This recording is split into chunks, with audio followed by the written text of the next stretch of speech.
Hello everyone, Ceri the Crafter here, that's C-E-R-I the Crafter, and we're here with my Constantina journal for hashtag Mixed Media March 25. Now if you don't know what that is, if you look in the description box below, there's a link to the launch video. All the information you need to know is in there. I've been working on this, I believe, for 9 days now, so today is day 10. It is day 10. Now, what I've already done here is I mentioned in yesterday's video that I was fancying doing something that was a bit more abstract, and I think I want to stick with that.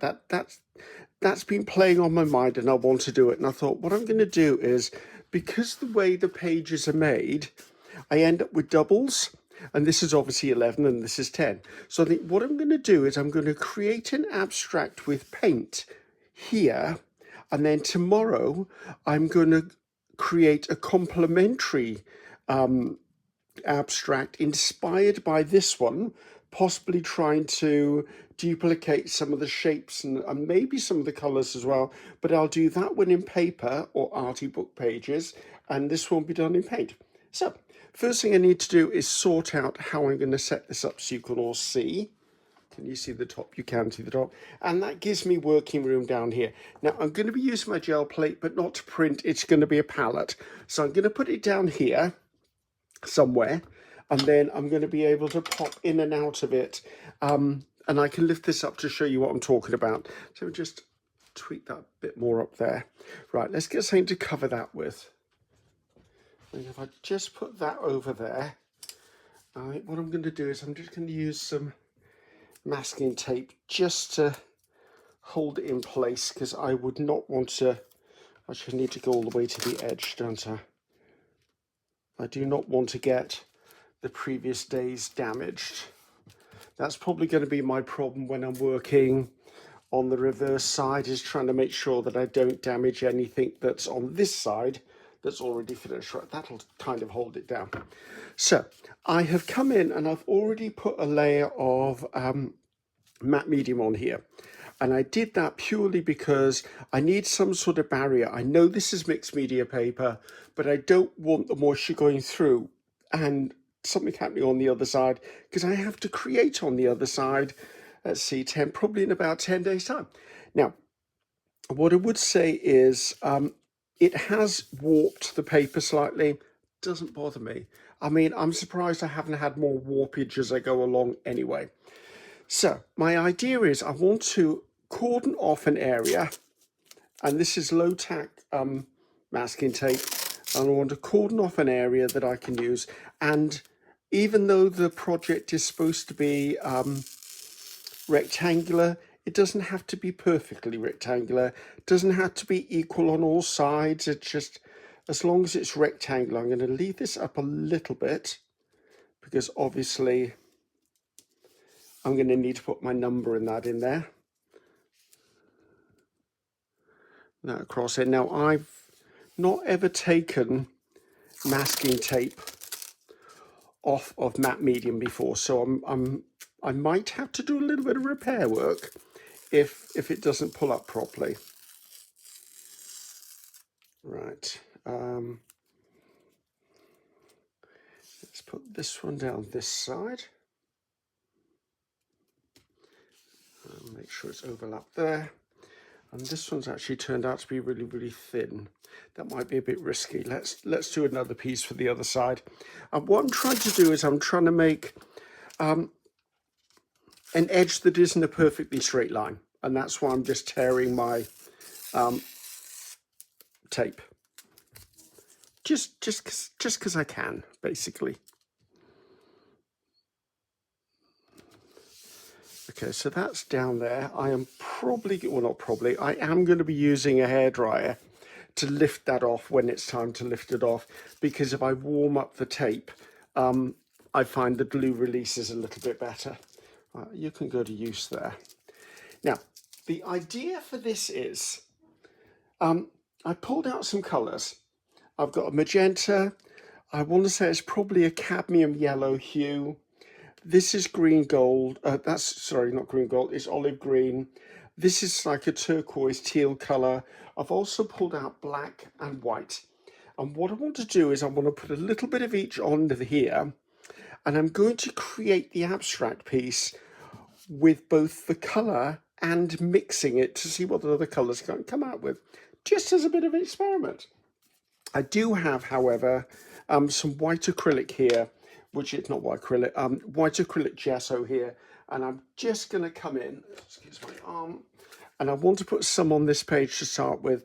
I know I've got matte medium on here already, however, I think by having a bit of white on here, I will instantly start some colour mixing as I put the first colours on, because as I spread them around, they are going to become tints, because by adding white you get a tint.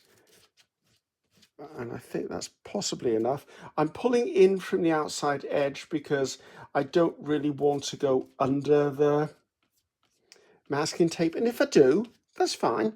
It's not going to spoil the day totally. At the end of the day, it's an abstract piece. This is a silicone paint shaper, by the way. This is the company that I ordered them from. I've got a set of 3 of them, and I really like them. They're easily cleaned, and they're just easily cleaned. That's probably sold it right there for me. So this is the palette I'm working with, and I just wanted to play with an idea. I have no idea how this is going to go. So I'm just going to take a bit of each and put stuff on.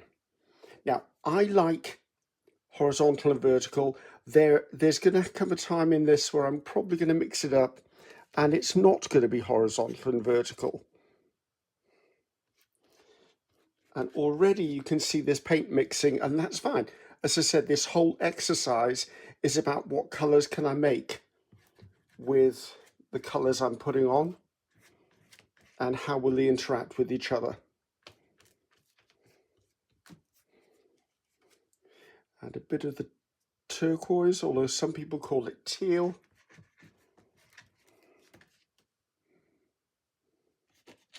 Any spare paint left at the end of this, by the way, I will definitely be using up. I don't waste paint, it goes on to other things. Right. So already I've got stuff there. I've got stuff on the brush, on the shaper. So I'm just going to clean that off on here and just smear it across. I don't mind. This is how things are going to get interesting. Now I'm going to come in. Where have I gone, that thing? Just use the end of this. Just going to use the end of a paintbrush just to make some marks through this so that it's interesting. Now what I would say is I'm trying not to dig into this paper because, as I said, stuff on the other side. Now I've got my bases down there, so what I'm going to do is I'm going to come in with a bit of white now and just knock this back.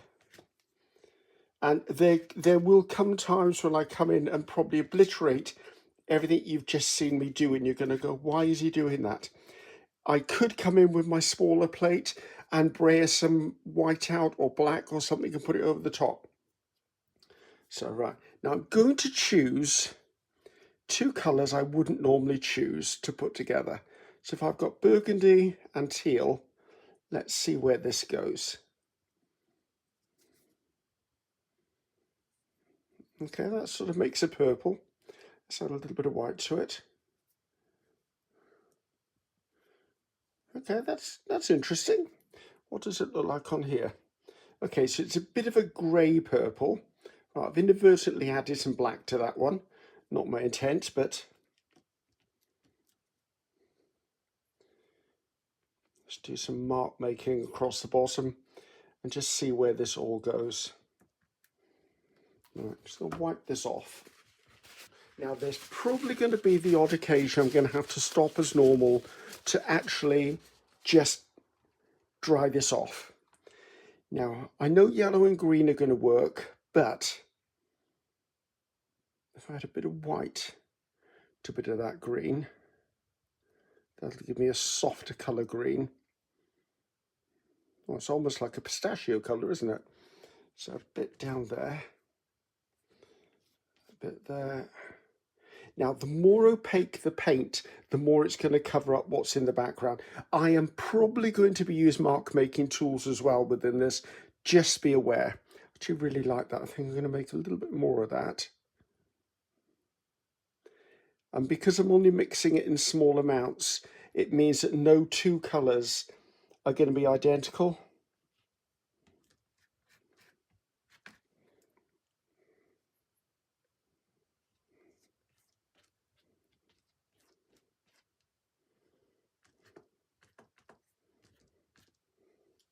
Okay, liking that. Let's wipe that off there. Right, I'm just going to put that down a second. Right, I'm going to use my brayer now. And as I said, it's all about knocking things back and pulling things forward.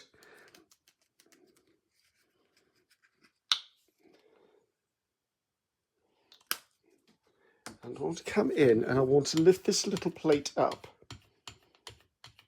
and put it down in sections on here. Not trying to cover anything up, just giving areas for the eye to rest.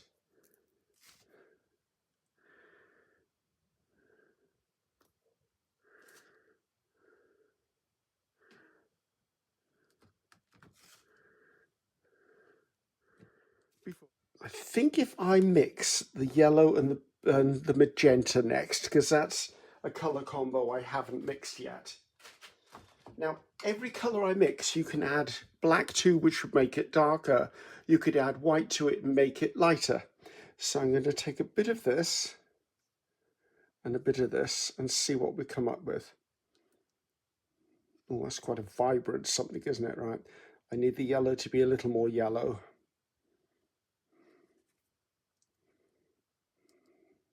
Okay, that's interesting. It's just... it's added quite a lovely sort of brown colour to this now. And I say brown because that's as close as I'm going to call it anyway.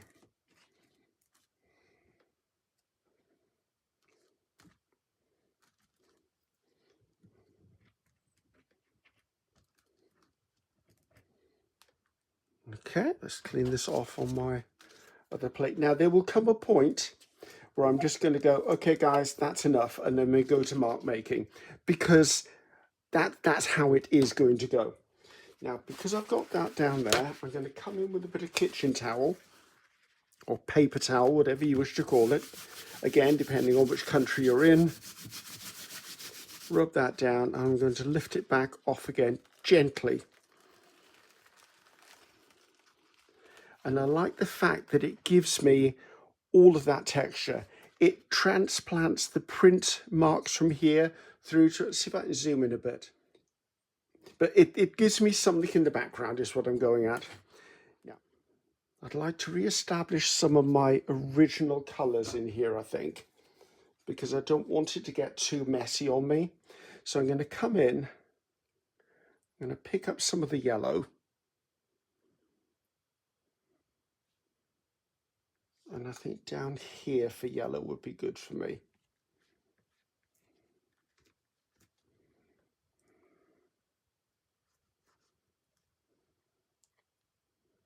And down there's looking a little bit muddy. Well, I may have just made it look even more muddy because I've just smeared that through the brown. Right. The magenta needs a bit of a revisit as well.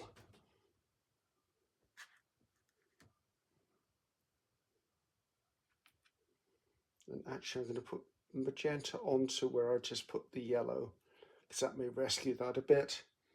A little bit by there I feel it needs. And the turquoise, I think I'm going to come in and do more of a sort of mark making thing with the turquoise instead of having big swathes of it.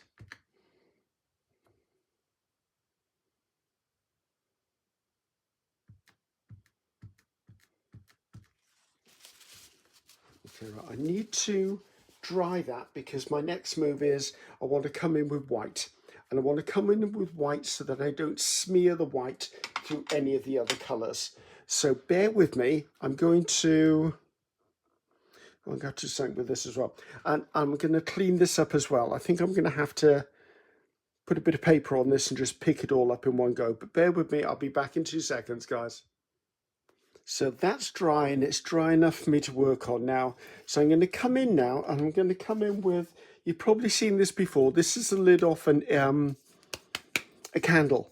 and I like to stamp with this because it gives me a circle. And then sometimes I paint the circle in, sometimes I do scratch work within the circle, sometimes I leave the circle as is. So I'm going to come in with white because I know everyone's going, oh, Ceri, that's a hell of a mess. Do you know what I say to you? It's what I always say to you. Trust the process, trust the process, trust the process. And I'm just going to come in, and I like, you know me, layers for days. So I've got a reasonable amount on my plate, and I'm just going to come in and build up the layer of paint on this. Now, it's just a found item in my house. It's nothing more than that. I'm going to come in, I'm going to drop it down and press down on it. I drop it because if I try and place it, I know I'm going to move it around. And then gently peel it back up. And this is what it'll do. It'll give me pieces like this. Because I've got the paint underneath, it's not going to give me a perfect impression. I'm going to come back in and try and re-establish that a little bit more because I was hoping it was going to be a little bit more solid. It's okay, I can come in, I can deal with that. Now down here is looking a bit muddy as well. I'd like to press that into there. That's better, that's what I was looking for up there.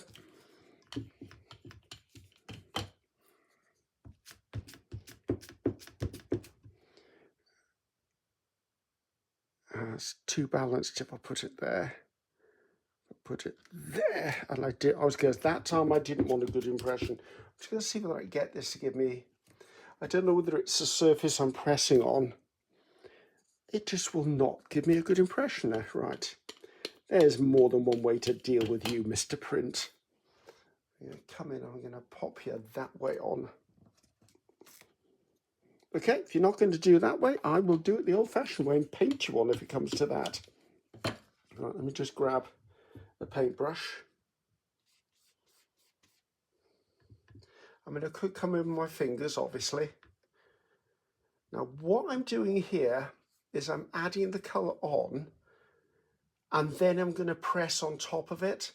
And I'm doing that because the brush strokes have given me a different appearance than the rest of the circle. And it's the suction or the puckering that I was looking for. So by doing this, I can just come in now, put this down,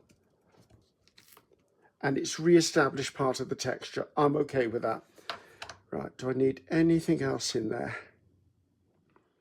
Okay, and I'm back. Right, I must freely admit I'm not liking this bit in here.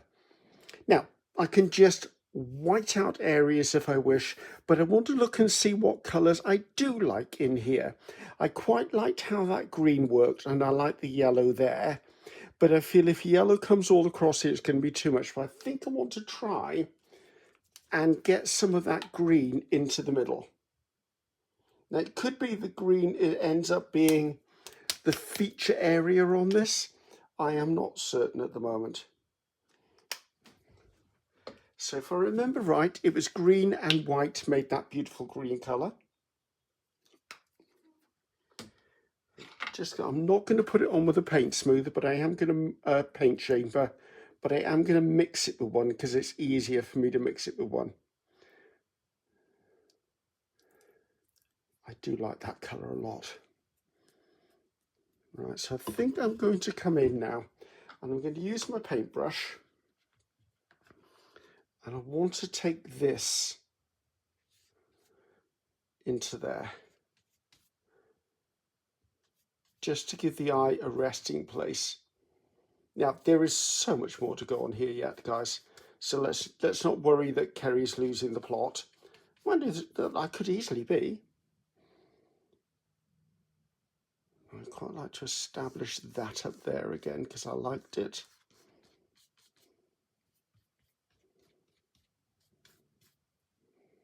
That's calmed that centre down for me a little bit.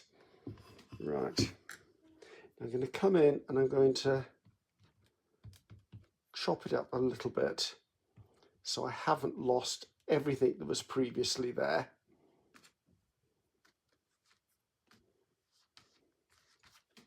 And actually this corner here could do with a bit of it as well. I'm finding it hard to judge where the edge of stuff is. Is that the edge? Where's the edge? That is the edge.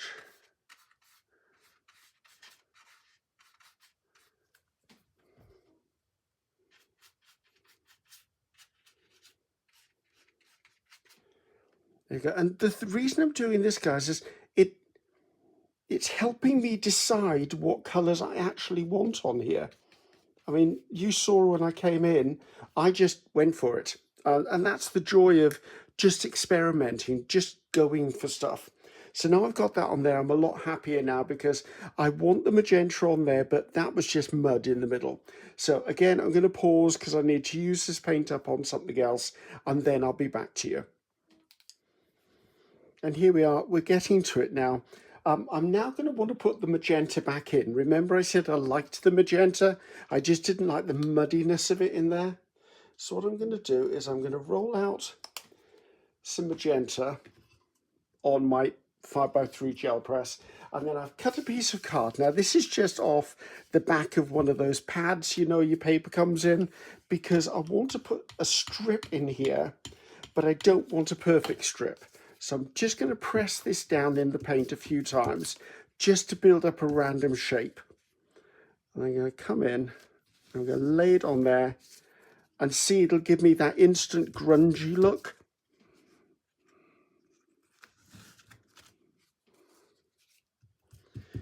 And I quite like just a little bit of it by there. See, that just builds structure. So this could be kept. Is it going to be kept? Probably not by me, because I've got so much cardboard I don't know what to do with. Unfortunately, I'm going to have to stop again because that now needs to dry. And I also need to pick out a few more things, because now I'm going to start making more structured decisions as to what goes on here. I'll probably bring in from foam stamps. I don't think I'll use any stencils, and I will use found objects, so I need to decide on those. Bear with me. So here we go. Right, I am noticing I'm losing my yellow a bit, so I want to put some more of that yellow into this, and I'm going to be using this for mark making. Now again, I'm going to use this with a little bit of white, because remember, this yellow is transparent. See, no matter how much I clean the top of this paint, I'll be so glad when that tube of paint is gone. So I'm just going to brayer this out just to get myself a bit of a mix match of the yellow. And I'm going to come back in with this mesh that I used before. It's one of my favorites, I must admit. And I want to come in over the top of one of those circles, just subtly in the background. See, it's just showing up. And that's exactly what I was hoping for. And I think this time I'm going to do it a little further down here so it catches both of those. So I'm just beginning to bring interest into the background. So just brayer that out. Now what I would do is I would just touch it down in very small areas.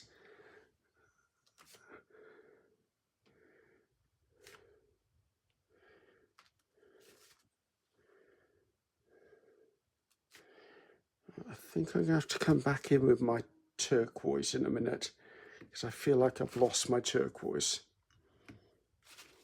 I have lost my turquoise. Right, I think I want quite a bold piece, so I'm going to come in with Royal Davies' crosses for the teal.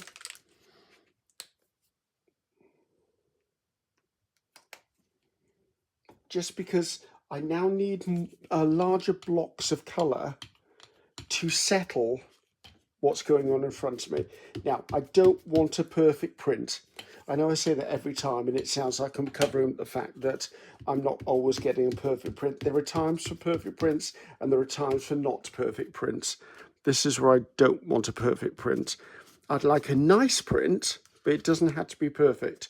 See, that's not perfect, and I'm liking it.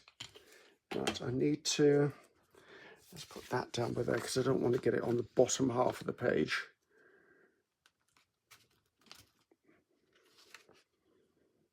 Okay, and I know some of you are going, but that's not three loads, Ceri. Yeah, you're right, it's not. It's not going to be either. Let's pop that up there. Right, this is going to have to go into water. So, right, we're here now. Now, I know when I come in with the black, this is all going to come together. However, I do want to add more mark making to this. And the decision is, do I do large or small? Oh, that reminds me. This stamp here that I've made up of washi tape inners, I had several requests saying, Ceri, could you actually make that into a foam stamp? It's going to be made. I've spoken to PM Artist Studio. I've redesigned this as a cutting file. I've sent it to them. I've asked them to do one in the original size, which is this, which is a big stamp. And we're going to see whether I can make one that's half this size as well. So for those of you who do artist trading cards or smaller elements, so I will keep you posted. Look out for that. It is coming. Now, I think if I lay that on there, see, that's too busy. But I think if I did something with these, that would be less busy. Now, what colour do I need it to be though? Pulling back to the magenta all the time. There's something about the magenta that's not quite working in this, and I can't for life of me work out what's happening.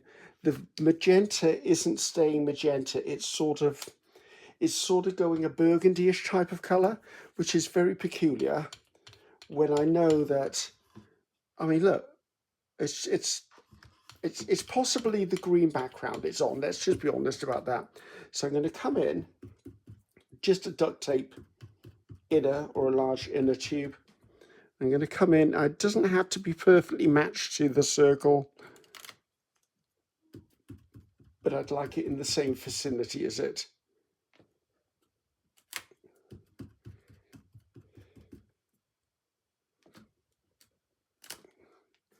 So it's had a little bit of a dry. I'm going to come in with this colour is sort of a lime sort of green. The green is working for me.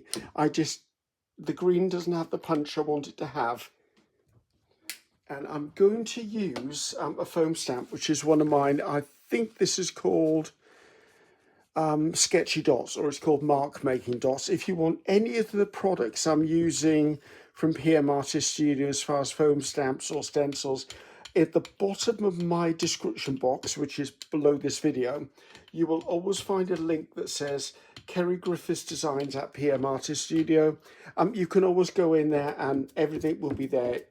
Its search goes straight through, and you can also use that as a conduit to get to anyone else's stuff as well, because it'll take you through to the website, and then you can just open up. You can just open it up. So my brain just shut down on me a second there. I need a bit of paper just to mask off here because I don't want to go too far over. I'd like a little bit at the top there. Right, now, I'm not sure that's showing up on the screen as well as it is here. Okay, time to start adding the black. I always like adding the black. It's the exciting thing. It makes the mundane absolutely leap off the page. I'm really hoping this works here because I'm liking this. It's missing something. Not sure what it is, but I think it's possibly the black. So I'm going to use one of these. It's a plastic canvas. If you go to your cross stitch or embroidery section, you might find them. They come in different shapes. I've seen them in hearts and squares. I've got a big sheet of them as well. And basically you can weave together these and other panels, and they do three-dimensional pieces with them. So it's been out for a very long time, but I like using it for mark making. So I'm going to come in with black. Now I'm going to use just a little bit of black at a time here, for the simple reason that black dries really, really quickly. So tap this down. This is where my fingers get even more messy than they already are. As always, not looking for perfect. See, that's just lovely. Just giving it a something.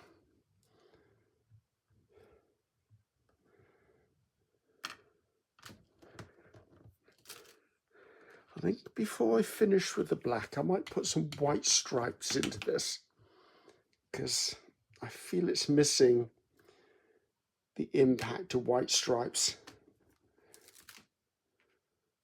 Right, I'm just going to let this dry. I don't wash this. I just let the paint build up on it, and as the paint builds up, it gets more and more interesting.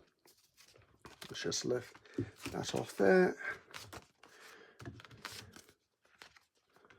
I'm going to have to do a project one day with all of these pieces of paper. I keep saying, and I don't mean as part of this challenge. Good grief, I can't be doing that sort of thing for this challenge. It would take me far too long to get it done. Okay, the complementary or contrast is red to green, but we've got magenta. And if I put red and magenta next to each other, it's just going to look wrong on so many levels. So it definitely has got to be white. And then we might put some bold feature shape into it. Don't know what that is yet. Okay, probably tired of seeing this now. This is a cardboard mark making tool I made a while back. There is a video on it. Just put mark making tool or something like just put the word tool into my description box of my YouTube channel. It will come up, because I can almost certain that I will forget to put it into the description box. If you're a regular of mine, you will have seen the video anyway. So I'm putting up a reasonable amount of white on here, quite a thick layer, because I want this to build up. Now, I do know that this prints better, stamps better if I do it onto a soft surface, but we're not doing that today. I'm just going to come in, and I know that's probably not going to be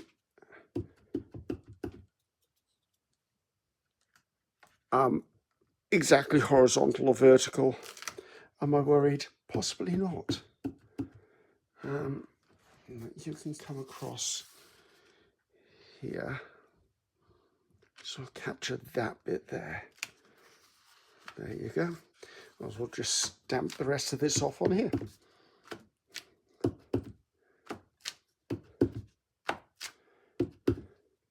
And obviously, if you're stamping lines in one direction, if you stamp them in the other direction, you get a grid. How amazing is that? Yeah, and yes, I was smiling when I said that.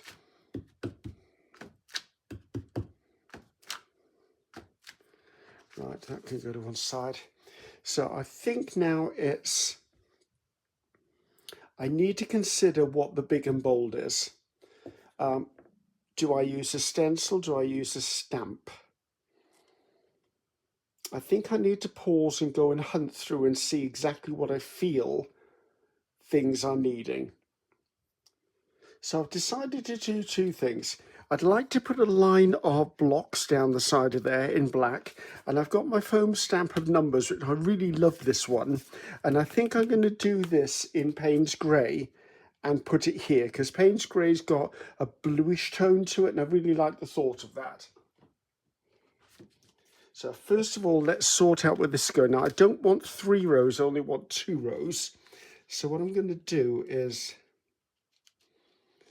I'm going to tape this off here, just to use a full strip. Oh, it's a huge strip, Griffiths. How energetic were you in your tearing? So if I line that up with the edge of the seam here, I know this is going to be straight. Whether this line is going to be completely on the page or not, I don't know. Also, am I going the whole length? I don't know. I have a feeling I'm probably going to go quite the way down. So I'm just taking some black acrylic paint, as you can see. And I'm taking my sponge. You've seen me do this before. Tap it on, tap it off. Now I'm going to hold it down quite firmly because I don't really want this to go underneath. I don't know what this stamp is called. It might be called waffle, as in breakfast waffles in America. I can't remember whether this is part of the breakfast strippers that PM Artist Studio have got. I can't off the top of my head, and I don't have the paperwork in my folder to remind me what it's from, so I was a bit lost with that one. And I think I'm going to come down here and just do a little square of them at the bottom, not worrying that they're absolutely pristinely dark and perfect. That doesn't bother me. Right, I think that'll give me the element I want. Just see what this looks like. Right, that's okay. Right, just stick this to something so I can get to it later. Unfortunately, I'm going to have to wipe that off there because I don't want black. I want Payne's grey.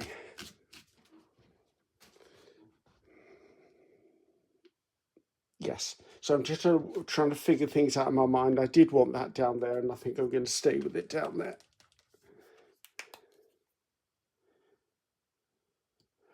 Doesn't take much. I'm just going to brayer this out. Now, it would be nice if it's a completely perfect stamp. If it's not, does it bother me? No, because nothing on here is that anyway. I do want to make sure I look at it to make sure that I'm covering all of it. If you look, if it's shiny, you know it's got paint on it. Just pop it in there. Right, decision was made, down she went. Oh, that worked perfectly. Okay, right, I think we're at the point now where I need to take off the tape. Now, I was just tidying up, just ready for us to do the heating the tape up and taking off. I suddenly realised this is on my desk and I haven't used it. And I pulled this out to use it, and I was going to do brush marks with iridescent copper, and I think maybe that's what's missing. Probably because in my mind I knew I was going to be doing that, and that's what I thought was next. So just this is just a pastry brush from one of those inexpensive stores we've all got on our high streets. So quite like to give it some sort of movement.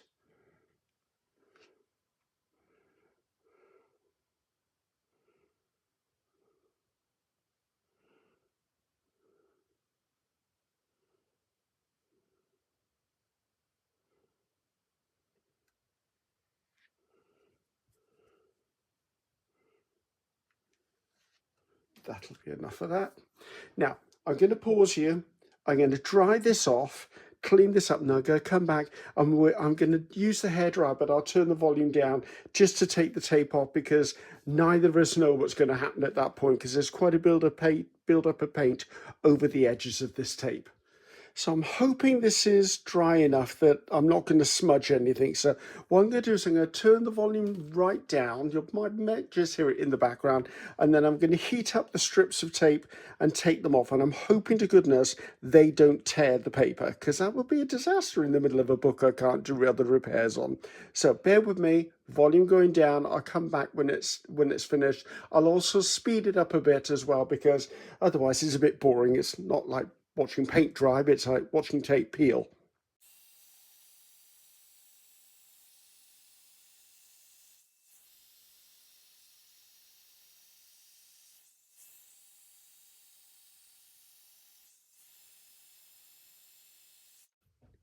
Whew, right.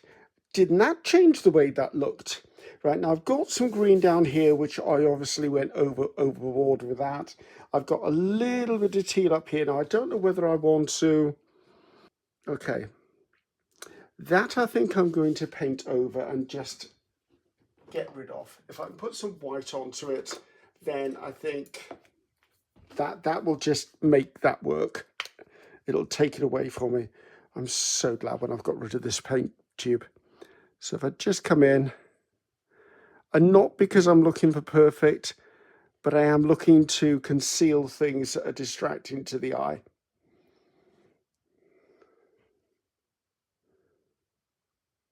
I think that'll be all right. We all know it's there. I'm not trying to hide it. I'm just trying to conceal it slightly. Now down here, I've got an idea. I wonder whether it would work. Not that I need a wider brush for a start.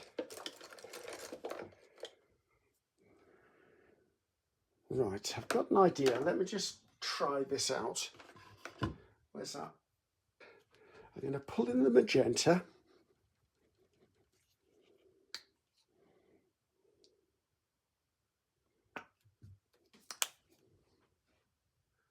You're probably all going, what the heck is he up to now? Right, I'm going to pull this. It's going to be a little bit difficult because I'm using my left hand, but I am ambidextrous, so I'm quite lucky in that. I think what I want to do is I want to just put a paint swipe across it, as if it's purposeful.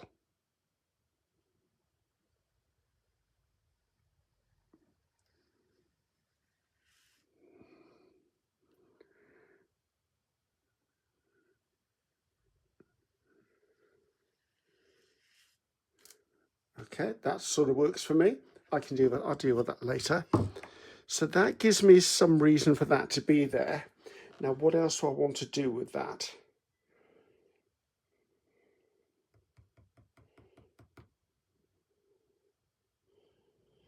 Okay, right. I just need to pull another gel plate out. Give me a second. So what I'm going to do is I'm just going to connect this to this. And the color I want to use is this color because I like that there. It's masked a bit down here.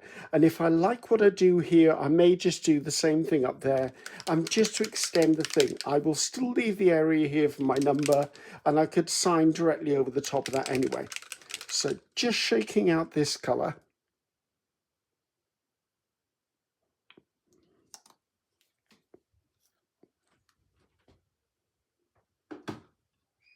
And I did say I have a bigger piece of this mesh. This is the bigger piece of mesh. I think what I want to do is I want to brayer this along. I want to pick it up on my mesh. Let's put that up there. And I come in and see whether I can extend the art piece down a bit. That works for me. And I think I'm going to do the same at the top, because then that will give it a reason to be at the bottom as well. And it ties in with this. Okay, I think we're done. So I quite like if that was a little bit. Luckily enough, you can line things up quite easily when it comes to this. Okay, liking that. Right, so what's next, Griffiths? Right, I need to get the number on it. I need to sign it as well. And then we'll do a close-up look at it. Okay, bear with me. Last time we're going to stop, because you must be so sick of stopping now. And it's finished, and it's numbered, and it's signed. And I must admit, I'm really glad I tore the masking tape, because if this had been a straight edged piece, I wouldn't have liked it. I do like that stripe across the bottom. It just gives it weight. It holds it down, because I felt I left too much of a gap at the bottom, and it brought it all down. It also tied in the other elements. That pop of color there really did work with this, and this pop of color pulled this in. This pattern was pulled in here as well. I like the numbers, but I always like those numbers, and I like these blocks down the side. I mean, you can keep going and going and going, but I'm happy I stopped when I did. Tomorrow's abstract, I'm going to work with papers to create an abstract. So it's going to be torn papers, might be die cut papers. I'm not 100% certain. Actually, I'm just going to do it. I might try and mimic this slightly, but I may not. It could be that the background papers are green. It could be there are circles involved. I mean, I don't know. I know I've stamped in the past with this stamp. I don't know that I've done that before. I think there's numbers. Oh, actually, I know there's stamped numbers because I've seen them. So it'll be interesting to see the difference between a paper abstract and a painted abstract. So, guys, I hope you enjoyed that. I'm Ceri the Crafter. That's Ceri the Crafter. Until next time, see you tomorrow. Bye-bye now.